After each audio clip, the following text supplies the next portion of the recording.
ઉપલેટા સમસ્ત આહિર સમાજ દ્વારા સમૂહ લગ્નનું આયોજન કરાયું। રાજકોટ જિલ્લા ઉપલેટામાં સમસ્ત આહિર સમાજ દ્વારા ચોથા સમૂહ લગ્નનું આયોજન કરવામાં આવ્યું, જેમાં 19 દંપતીએ પ્રભુતામાં પગલાં માંડ્યા હતા। સાથે સાથે બ્લડ ડોનેશન કેમ્પનું પણ આયોજન કરવામાં આવ્યું। તેમાં 272 જેટલી રક્તદાનની બોટલો એકત્રિત થયેલ, તેમજ સમાજના આગેવાનો તેમજ દાતાઓ દ્વારા 19 દીકરીઓને કરિયાવર આપવામાં આવ્યું, જેમાં અલગ અલગ વસ્તુઓ આપવામાં આવી। અને આ કાર્યક્રમમાં કેબિનેટ મંત્રી મુળુભાઈ બેરા, પૂર્વ કેબિનેટ મંત્રી જવાહરભાઈ ચાવડા, સૌરાષ્ટ્ર કચ્છમાંથી વીકે હુંબલ સાહેબ, જેઠાભાઈ પાનેરા, પ્રવીણભાઈ માકડિયા, લલિતભાઈ વસોયા, છગનભાઈ સુચિત્રા ઉપસ્થિત રહ્યા। તેમજ આ સમૂહ લગ્નમાં ઉપલેટાની સામાજિક સંસ્થા તેમજ ઉપલેટા તમામ સમાજના આગેવાનો, મહાનુભાવ તેમજ ઉપલેટા સમસ્ત આહિર સમાજના મહાનુભાવ, હોદ્દેદારો અને સભ્યો ઉપસ્થિત રહ્યા અને સમૂહ લગ્નને સફળ બનાવ્યો। બ્યુરો રિપોર્ટ વિપુલ ધામેચા, ઉપલેટા।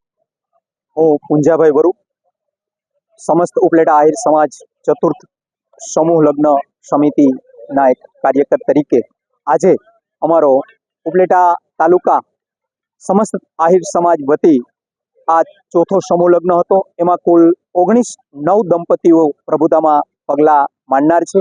આજના કાર્યક્રમમાં અમારે માનનીય શ્રી વિજયભાઈ રૂપાણી સાહેબ, પૂર્વ મુખ્યમંત્રી ગુજરાત રાજ્યના ઉપસ્થિત થવાના હતા, પરંતુ અનિવાર્ય સંજોગોના કારણે તે ઉપસ્થિત રહી શકેલ નથી, પરંતુ તેમના પ્રતિનિધિ તરીકે ગોવિંદભાઈ કાનગડ ઉપસ્થિત રહેલ। અમારા આહિર સમાજના અને ખૂબ જ સક્રિય એવા મુળુભાઈ બેરા સાહેબ, કેબિનેટ મંત્રીશ્રી, એ પણ આજના કાર્યક્રમમાં ઉપસ્થિત રહેલ।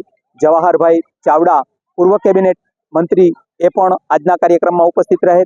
સૌરાષ્ટ્ર કચ્છમાંથી ઉપસ્થિત વીકે હુંબલ સાહેબ, જેઠાભાઈ પાનેરા તેમજ પ્રવીણભાઈ માકડિયા, લલિતભાઈ વસોયા, ઉપલેટા સમાજના તમામ સમાજના પ્રમુખો પણ આજના કાર્યક્રમમાં ઉપસ્થિત રહેવા પામેલ હતા।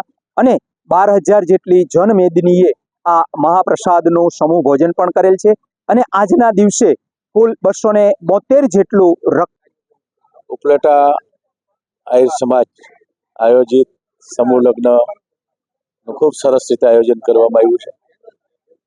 આપણા રાજકોટ જિલ્લો અને અન્ય જિલ્લાના આહિર સમાજના આગેવાનો, અન્ય વિવિધ સમાજના આગેવાનો, પૂર્વ મંત્રી જયંતિભાઈ કાલરિયા અને અન્ય પૂર્વ ધારાસભ્યશ્રીઓ બધા જ આજે આ સમૂહ લગ્નમાં જે 19 નવદંપતિ જોડાણા છે એને આશીર્વાદ આપવા માટે, શુભેચ્છા આપવા માટે સ્વામિનારાયણના સંત સહિત આગેવાનો ઉપસ્થિત હતા।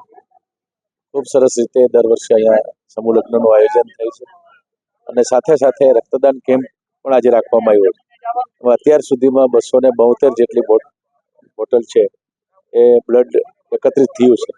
એ બધા રક્તદાતાઓને પણ હું ખૂબ ખૂબ અભિનંદન આપું છું। આ સારા કાર્ય માટે જે કોઈ આશીર્વાદ આપવા માટે આવેલા આગેવાનો અને જેની આર્થિક યોગદાન આપ્યું છે એવા બધા જ દાતાઓ આ સમૂહ લગ્નમાં આવ્યા છે।